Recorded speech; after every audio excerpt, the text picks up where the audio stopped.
In order to do this, their variance, they must prove substantial financial investment was necessary to create the STR. They must provide documentation of the total receipts of expected revenues through the date of termination. Also, that lack of reasonable return as a result of this prohibition, and they must grant the minimum extension necessary. The relief for them is in Article 78 if this variance is denied. The short-term rentals also require that they complete the city registration form that's under 275-27, which is the tax law portion of the code.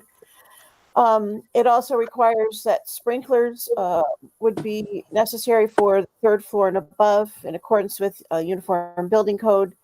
They also must affix signs and the means of egress on the occupant side of the bedroom doors. Also, any violations for the short-term rental would be subject to a 2-year termination of operation, and violations are also subject to fines. They also are adding some definitions: short-term rental unit, dwelling, and hotel. They're amending the definition for dwelling unit, and they're repealing the definition for studio apartment.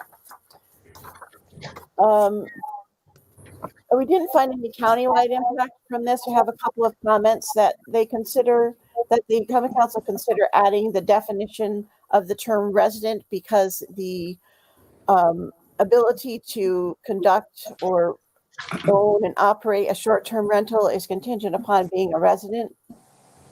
And the second comment relates to questioning what the required documentation would be to show proof of residing in the dwelling for 50 days per year, which is also another triggers the ability to operate a short-term rental.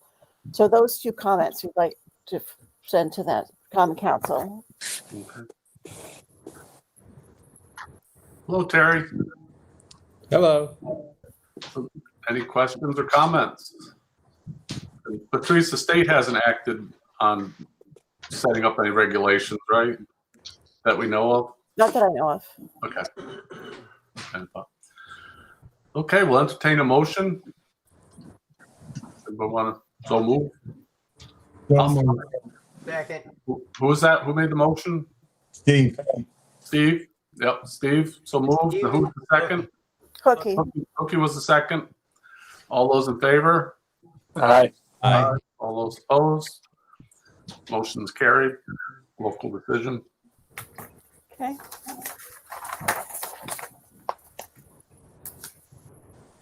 Now we'll go back to the top.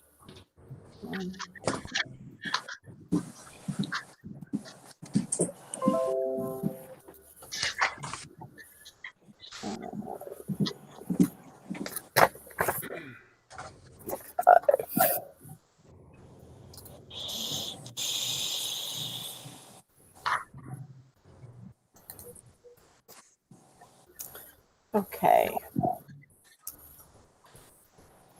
So this is 20043B. It's Town of Gallatin Planning Board. The applicant are Sean and Emily Fox. The location is 531 County Route 11. Proposed action is to install a solar energy system. To approve of a special use permit within 500 feet of County Route 11. The existing zoning is RE2. Existing land use is residential. Surrounding is residential and ag. The parcel is approximately 13.2 acres, and the proposed array would be 7 by 65. So this is the parcel here, or two parcels. You can see this is a residential structure under here.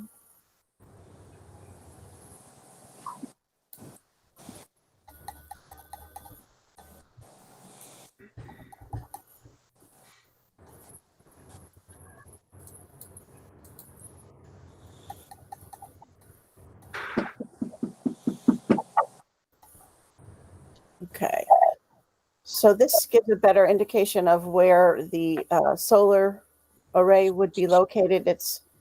Here's the residence. The solar array would be in this area. This is a little blow up of the solar array. It's would be by Hudson Valley Wind and Solar, and it's proposed to offset the electricity demand from the utility, which is in this area, Central Hudson. It's proposed here south of the existing residence, and it would have an underground connection to the residence.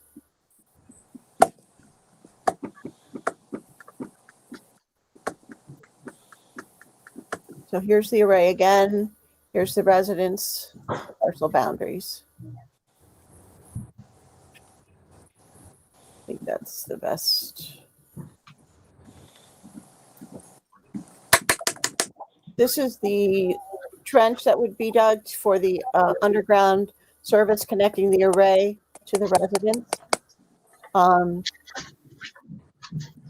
There's also some wetlands on the site, as I showed you in the first drawing. And there's also a buffer area. So the array would be located within this area, which would require a permit from DEC for wetland disturbance. And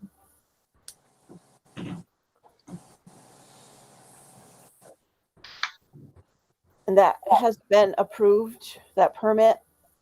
And we didn't have any countywide or intercommunity impact with this, and we have no comments. Okay.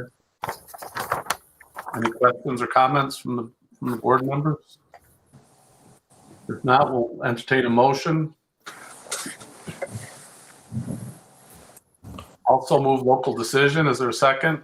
A second. Rick seconds it. All those in favor? Aye. Aye. All those I opposed? abstain on this one. Okay, Who made the motion? I'm sorry. I did. Okay. And I don't have your faces up. I can't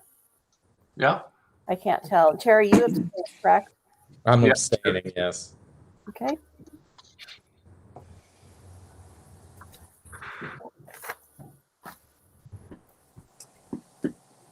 Okay, so the next one is a little bit long, but I'm going to sort of summarize a lot of it. I put a summary of all of the amendments. It's 20044, Town of Ancrum, the local law number 2 of 2020, proposing various amendments to the town zoning law. The intent is to bring the existing land use laws into accordance with their comprehensive plan.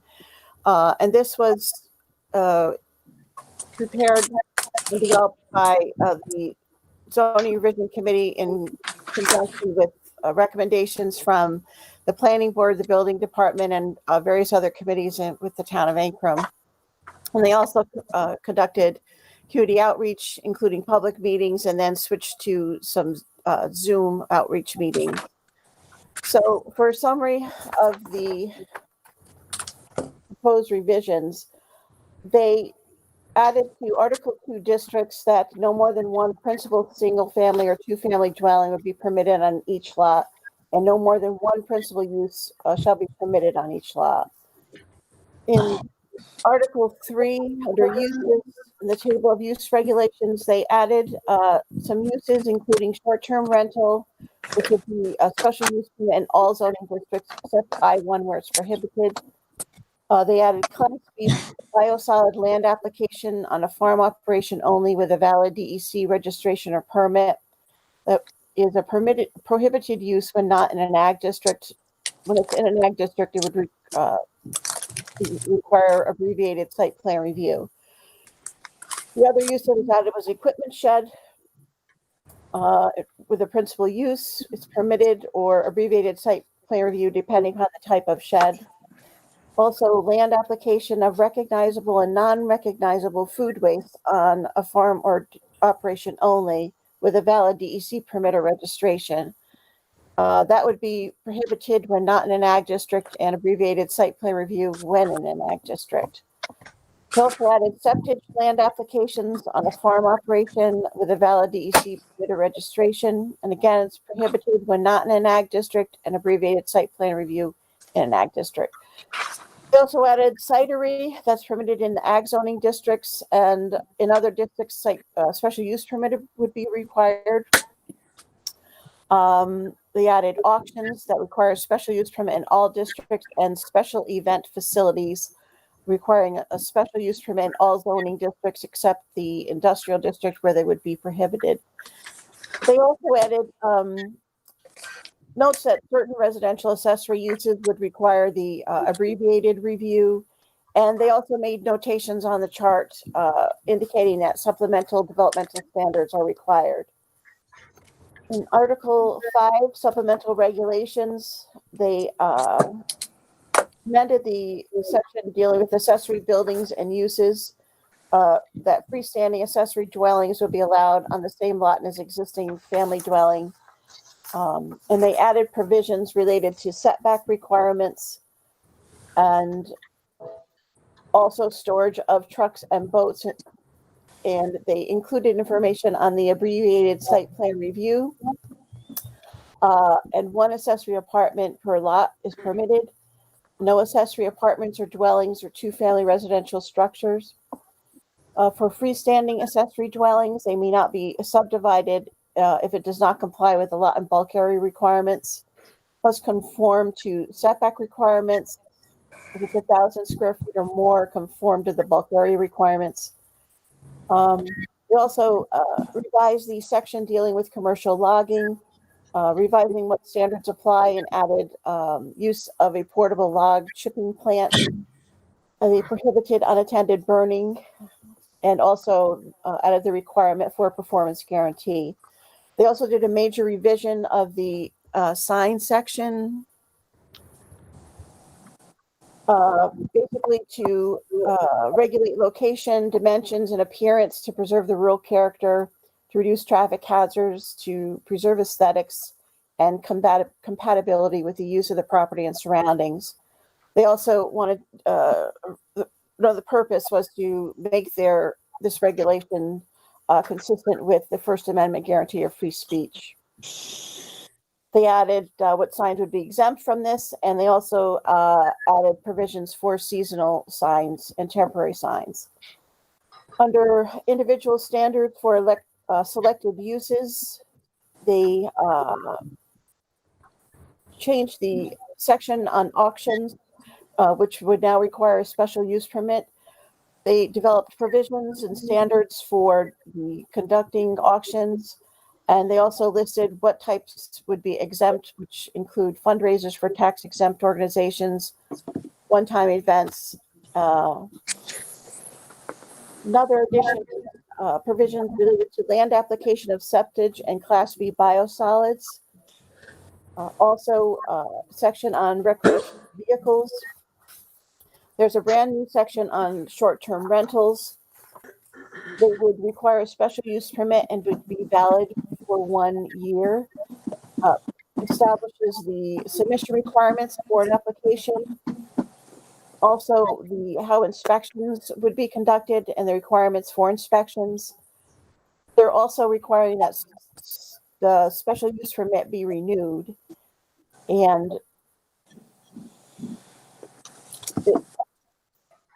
the renewal, and they created provisions for the renewal process.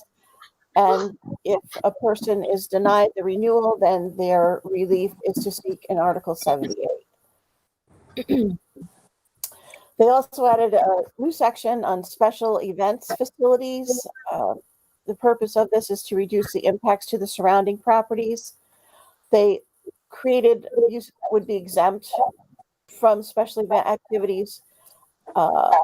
Requirement for a special use permit and site plan review is for all special event facilities, and that permit would be valid for 1 year, which may be renewed for 3 years. They created various submission requirements, and which include an event management plan. And they have the maximum of 500 people for a maximum of 2 consecutive days. Under site plan review, standards for the abbreviated site plan for single family and 2-family, not part of a subdivision. They added provisions related to the process for land applications for Class B biosolids. Also, under definitions, they added numerous definitions in support of all of these proposed changes. We didn't find any countywide impact, and we have no comments. Okay. Any of the board members have any questions or comments? If not, we'll entertain a motion. Make a motion. Larry so moves. Is there a I'll second? second. Terry seconds. All those in favor? Aye. Aye. All those opposed? Motion carried. Okay, we did 45, so we will go to 46.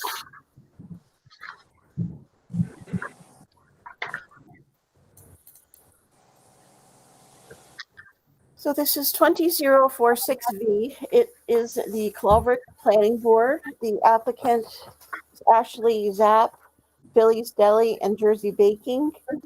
The location is 6 Park Street in Clover, which is just near the intersection of 23B and 9H. Right, this red parcel here. The proposed action is to establish a bakery and deli. You can see here's the site again. There are district parcels in this area here.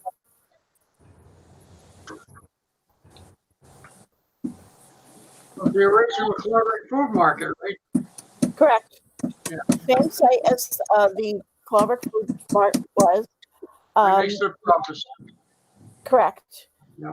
So it's for site plan review and a special use for it. Just trying to get to the plan here. Let's see if I can make this a little bit bigger.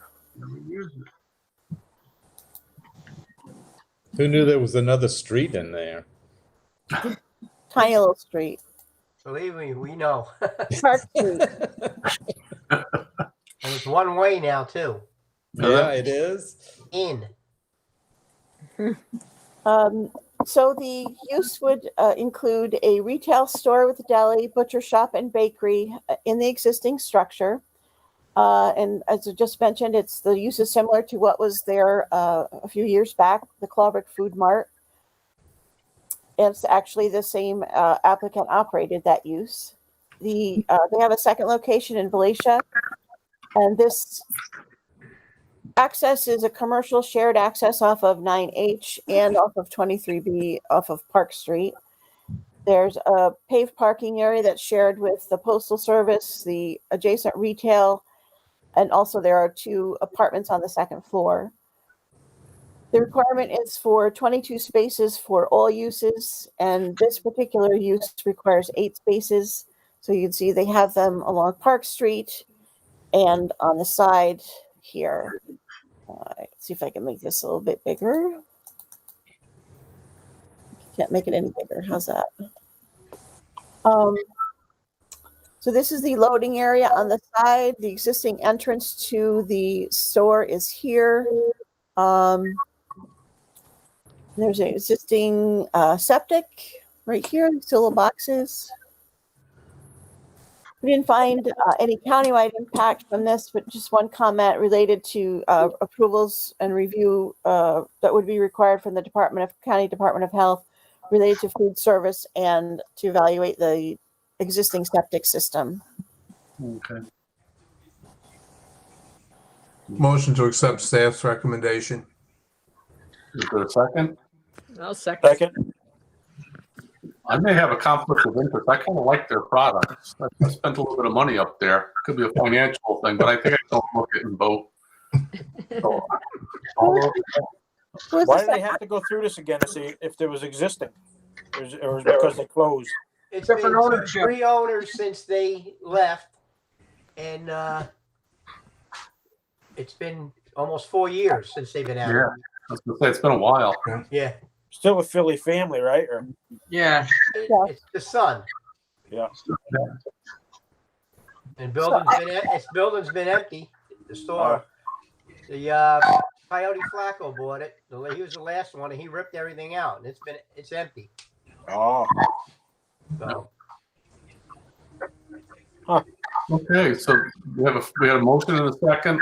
I'm Who going was to the second? abstain. Who's the second? Who did the second? I said it, and somebody Cheryl? else did too. Cheryl did. Gerald. Patrice, I'm abstaining. Okay, Hooky. All those in favor? Aye. Aye. All those opposed?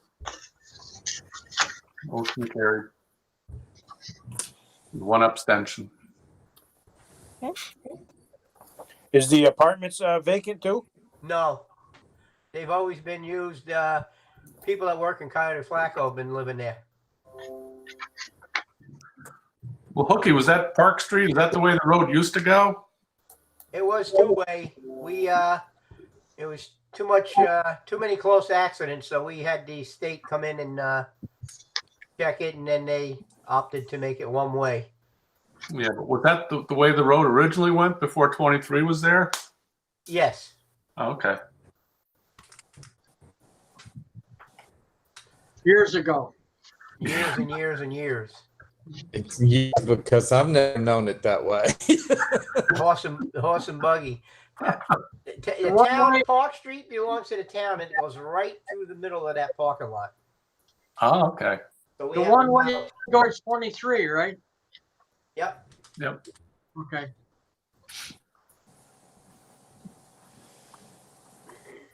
Okay, the next application is 20047V, it's the Town of Chatham Planning Board. The applicant C7 Rentals LLC. This is the parcel here.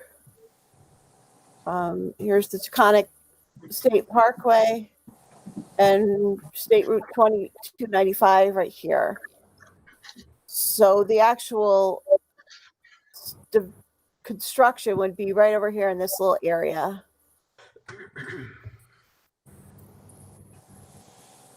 Here again, you can see it a little bit better. It's, very wooded, forested area.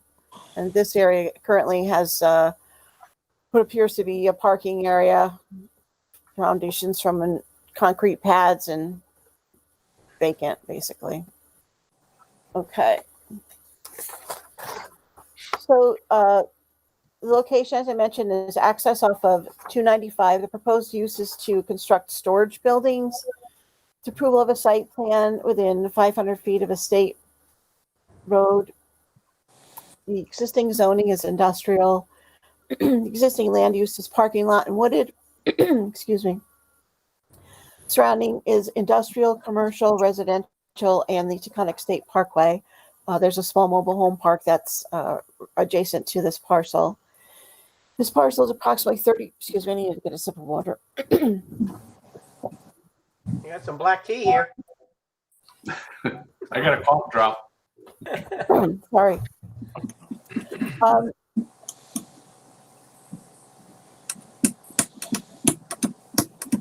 So they're proposing to construct 2 pole barns. Blow this up a little bit.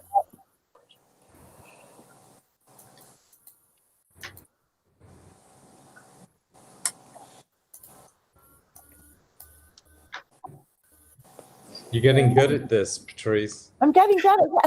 After a while, you figure out the little tricks. It takes a few times.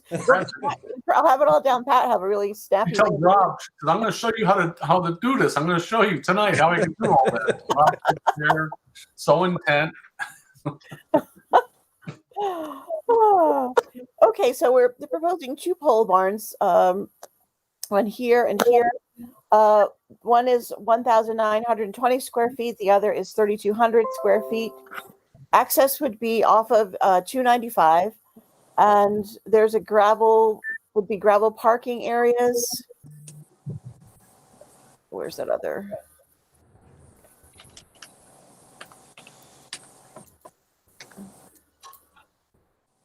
Okay. There's an on-lot well and septic system proposed here, septic tank. There would also be wall-mounted lighting on the exterior. Here's a proposed location of the well. And we didn't see any countywide impact from this, just a couple of comments. One related to the that DOT permit would be required for the commercial access drive off of 295. To Columbia County Department of Health for the water and septic system, And on the EAF, question 13A, into wetlands,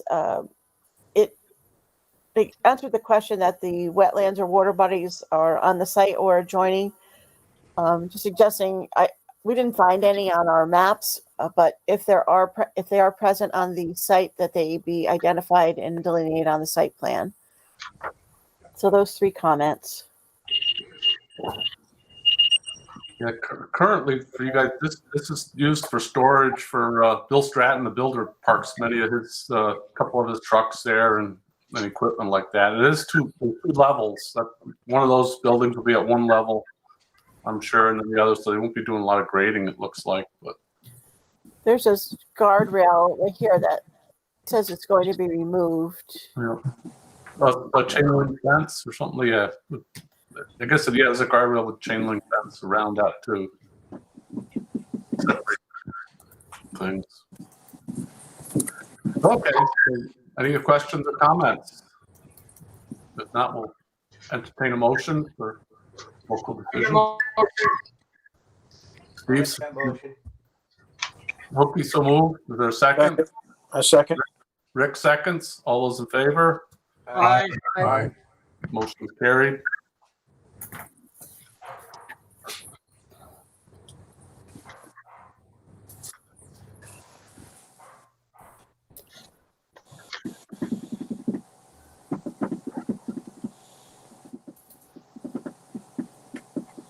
Okay, so the next is the town of Greenport 20048V.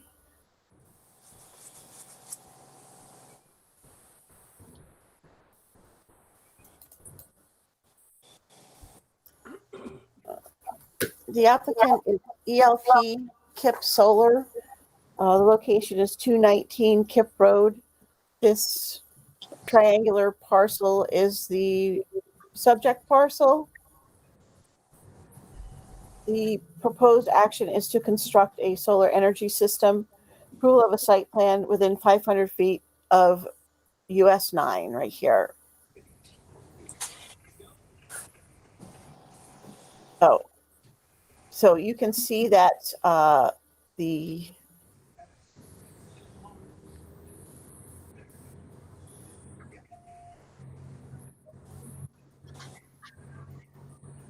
here, okay.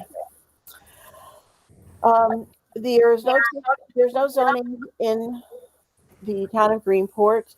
The existing land is undeveloped. Surrounding land use is residential, ag, and industrial. The parcel is approximately 25 acres, and the structures are proposed. Site plan review is required for the proposed ground-mounted community solar energy system, 3.5 megawatts. The solar panels would be mounted to a single axis tracking system and then mounted on posts. Let me blow this up. So are they covering the whole property with these things? 19 acres of it. 19.5 acres, it says. Yeah. The arrays themselves would be approximately 8 feet high. The entire array would be enclosed by a perimeter fence. They're also proposing some evergreen. I'm going to change this for a second. It keeps popping up. Excuse me.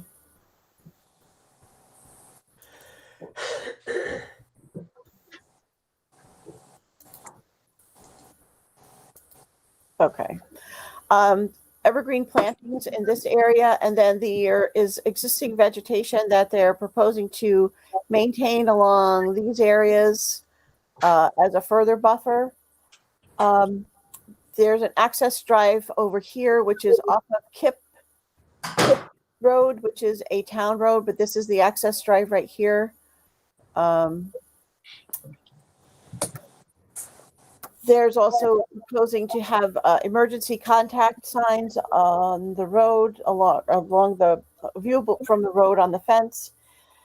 There would also connect to existing National Grid electrical distribution lines along Route 9. And the poles are right here. Pull that up.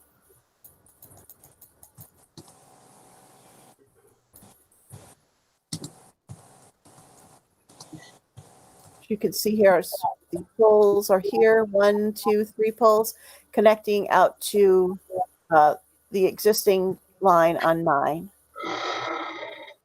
The parcel is surrounded by parcels in the Columbia County Ag Districts, and the soils present on site include prime farmland, soils of statewide significance, prime farmland if drained soils, and also there's Army Corps of Engineer wetlands present on site. But as you can see, almost the entire parcel would be covered there.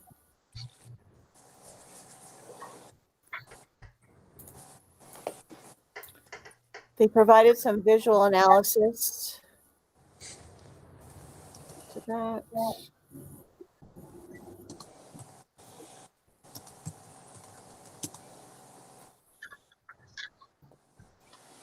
So there are photos of proposed and existing from 2 different vantage points here. Number 1 from Route 9, and then the second is from Kip Road, looking in that direction.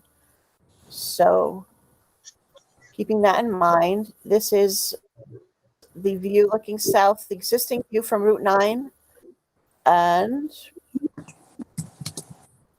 proposed. Looks like it's right in front of John Daniels' house, isn't it? I don't know where John Daniels lives. Well, that's his driveway that you see right there. Oh, really? Yeah, it's pretty Okay. close there, Larry. Just down the road a little farther was where Malik, what's the name was? His name had the garage there. And then the second vantage point, this is the existing panoramic view, and then the proposed. So it's not really visible, at least not from these photos. Is that a meadow?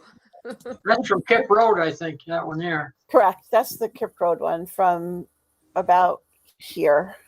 This is the vantage point out this way. Yeah. So what is going to camouflage it from Kip Road?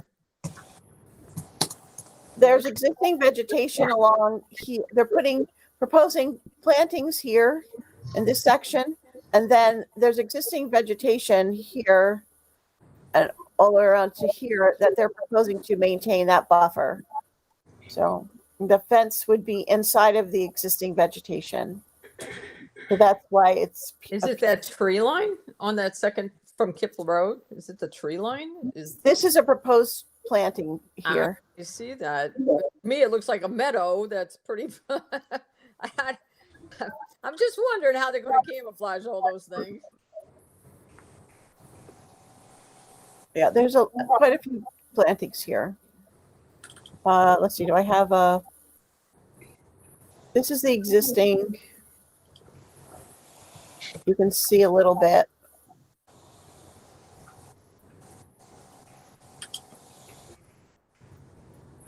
Yeah, I don't see anything that there's not any serious vegetation going on there.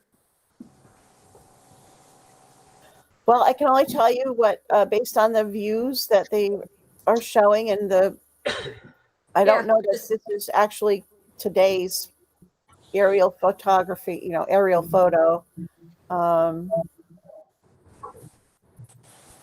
Well, the array looks like it would be probably pretty much of a big meadow, which is what that picture shows. It just the trees seem to be far away. Oh, maybe I'm not reading it right.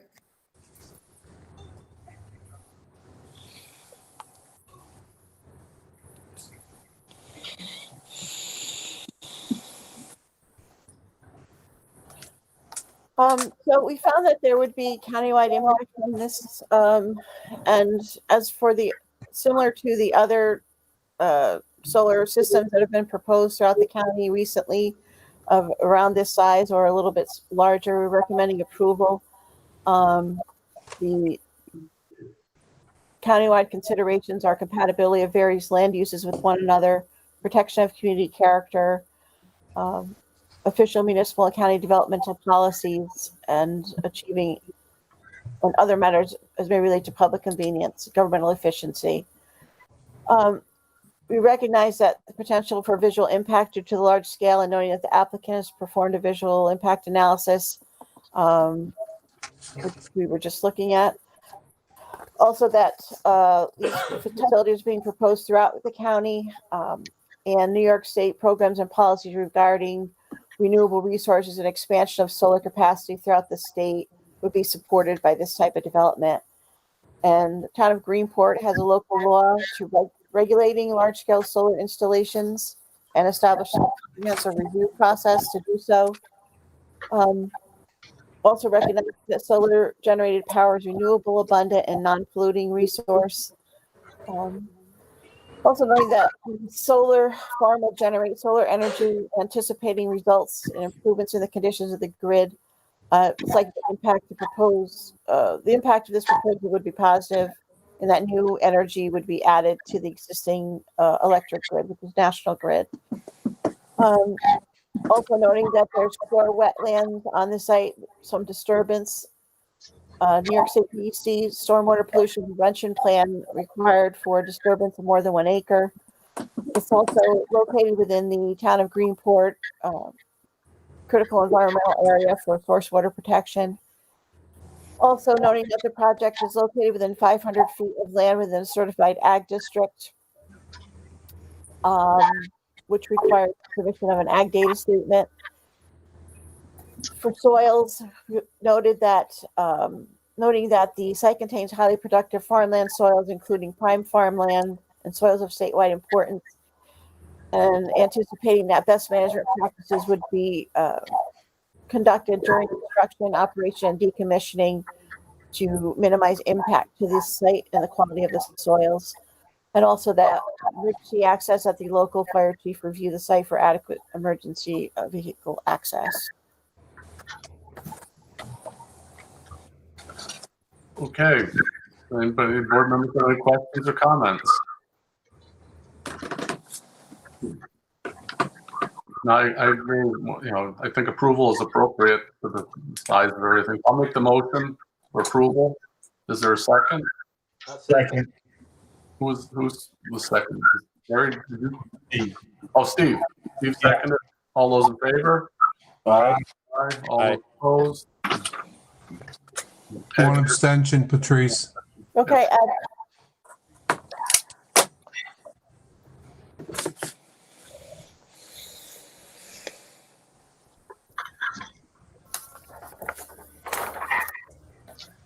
okay, the next one is also in the town of Greenport. It's 20049V, TGKK Ventures LLC. This is on Kip Lane. So,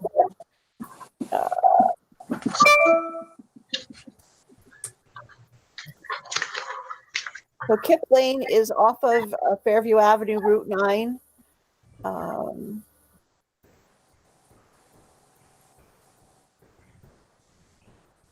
This is the parcel right here. The proposed action is to construct self-storage units.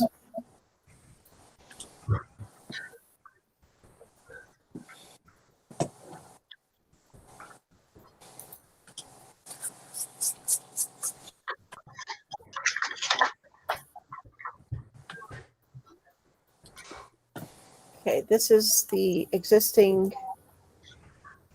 There are two existing structures on this site currently. There's an existing access off of Kip Lane with asphalt driveway. So they're proposing to construct two new self-storage buildings, adding to the existing use. So these are the buildings, these two with the crosshatched roof, little herringbone. The proposed structures would be a total of 20,225 square feet. Building number 3 is this one. Oops, this one is 4,800 square feet, and this building is 15,875 square feet. The existing square footage for these two structures is 23,515. There's an existing fence now, and they are proposing to enclose this area with the new structures also. There's no proposed water and sewer. There's existing stormwater system that would be expanded to receive the increase in runoff, which is treated on site with discharge to existing drainage system. There was a review by SHPO, and they found that there would be no impact to historic resources. There's also a letter from the Natural Heritage Program, and also Army Corps wetland delineation. We didn't find any countywide impact from this, and we have no comments. Okay. Any board members have any questions or comments? Is there any setback required from that National Grid right away there? No, That's the main power line there, isn't it? Looks like it anyway. that's a right of way that goes all along. That right of way goes all along the. Right, there's no power poles along that. There are some, but not in that area. Not in here. They're out. This is like, it goes all along Fairview Avenue. Okay. Okay. That's the site of the Empire Trail. All right. Okay. Any other questions or comments? If not, entertain a motion. I'll make that motion. Hooky so moves. Larry seconds. All those in favor? Aye. Aye.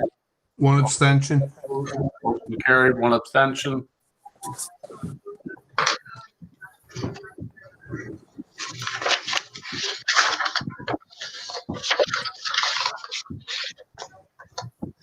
Okay, the next is 20050V, Village of Chatham.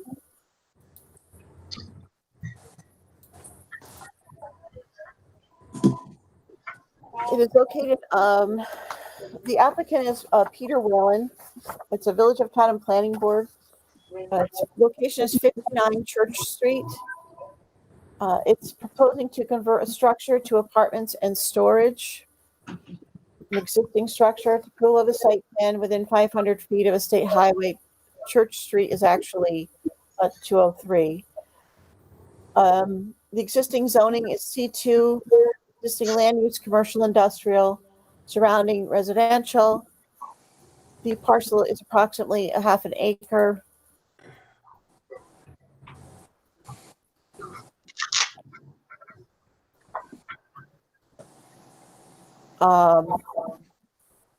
There is only a partial site plan. This is one of them. And this is one with some handwritten notes. And then there are these with a lot of handwritten notes on them showing the interior and the layout of the floor plan for the apartments. What's being proposed is converting the structure to 2 apartments and a storage space. On the first floor would be garage storage and a 1-bedroom apartment, and on the second floor, a 2-bedroom apartment. The garage storage would be separated by a firewall from the residential uses. They're remodeling this structure. It was previously a residential structure, and now they're converting it back to a residential use, primarily residential use. They're proposing these 5 parking spaces. The applicant stating that because of the square footage of the apartment, the one being 722 square feet and the other 986, that only 2 spaces are required, and they're providing large spaces, or 5 total. There's existing access off of Church Street. We didn't find any countywide impact from this. And just one comment related to the site plan, that the applicant provided a site plan with legible notes and showing the entire parcel with all existing and proposed structures. There's a lot of information on these drawings, but it's not clear what's on the rest of the parcel. from this. There isn't anything that shows the entire parcel other than the aerial photographs that, we Yep. created for this.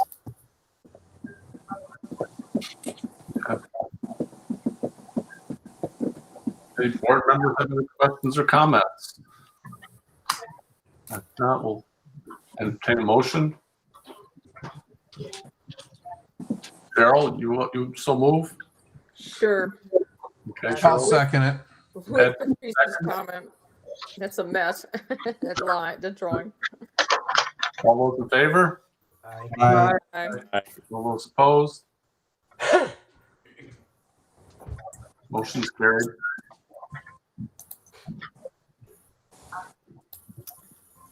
Okay, the last one is also Village of Chatham.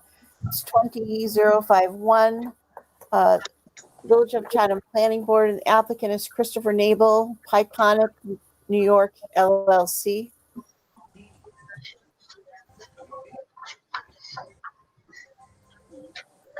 So Pyconic, the location is 15 Dardess Drive.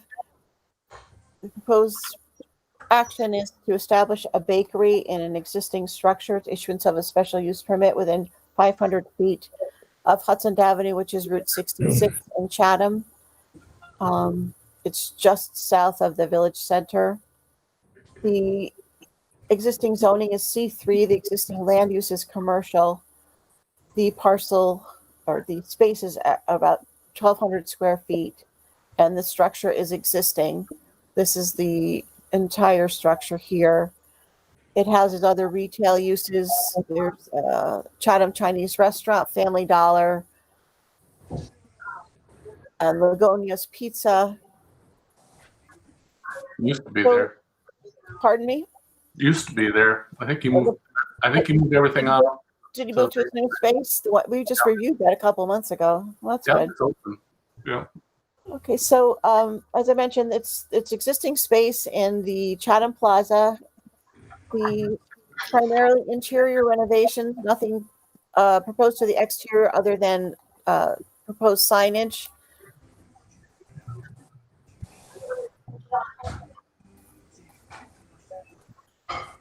So this is the plan. Here's the sidewalk, the doorway of the parking area. So they're proposing to interior renovations that would add a retail display counter, freezers with walk-in, a prep area, ovens over here, where the washing area, water closets, and office, and then dry storage in this area. There would be, as I mentioned, a wall-mounted sign to replace the existing signage. And there's existing water and sewer. We didn't find any countywide impact from this, and the one comment pertaining to reviews from the Tony County Department of Health related to food service. No. Currently, Pyconic is located up on Main Street in the village of Chatham. They also have some pretty good baked goods too. Patrice, why do they even need a site plan? They're not changing the site at all. It's all appears to be interior renovation. Correct, but the every other use. I mean, there was a proposal for the Mavis. Well, Mavis. there was site plan review. We've received site plan review for a few things for this plaza when.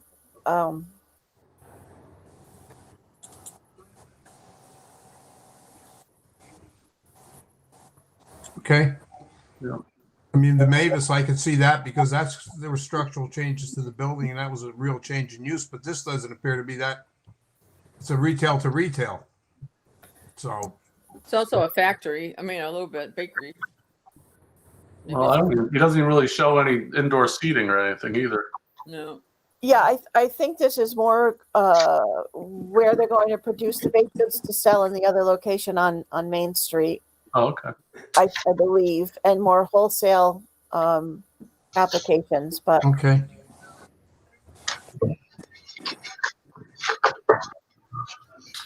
Okay, we'll entertain a motion. Aye. Rick so moves. Is there a second? Cookie. Cookie so seconds. All those in favor? Uh, All those opposed? Motion's carried.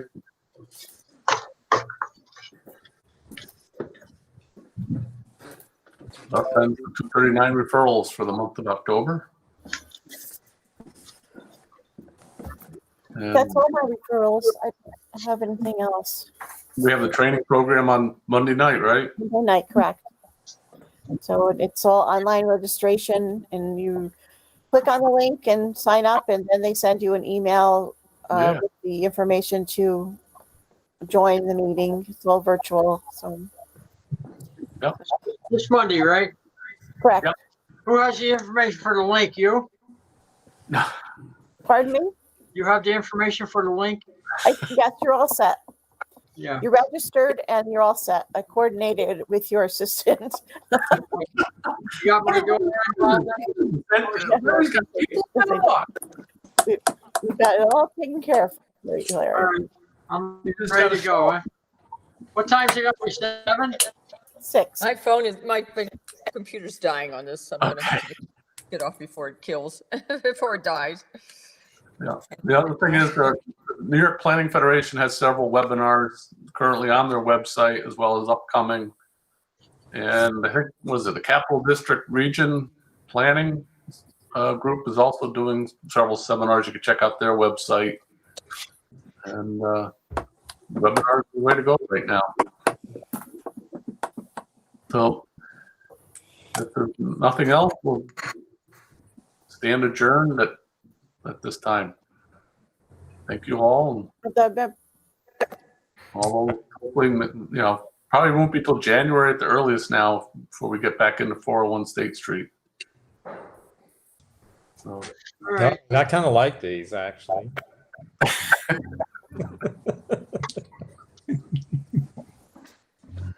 I'll keep tweaking it. I'll keep tweaking. you're learning. It would be a shame, if we stop doing these, Patrice, you might get rusty at these skills. Yeah, you will. I can still do them. I can project them on a screen in the room. And what's that Walter going to do on the third Tuesday of the month? Monday night, 7 o'clock, right? 6 o'clock. 6 o'clock. Okay. Yeah. Yeah. Okay. Thank you very much again, Oswaldo, for your help. Bye, everybody. And All right. thanks, everybody. Good night. Good Good night. night, everyone. Good night, everybody. Okay. Thank Night, you. Take care, Rick. Bye. See ya. Christina, you want to come here and time me off?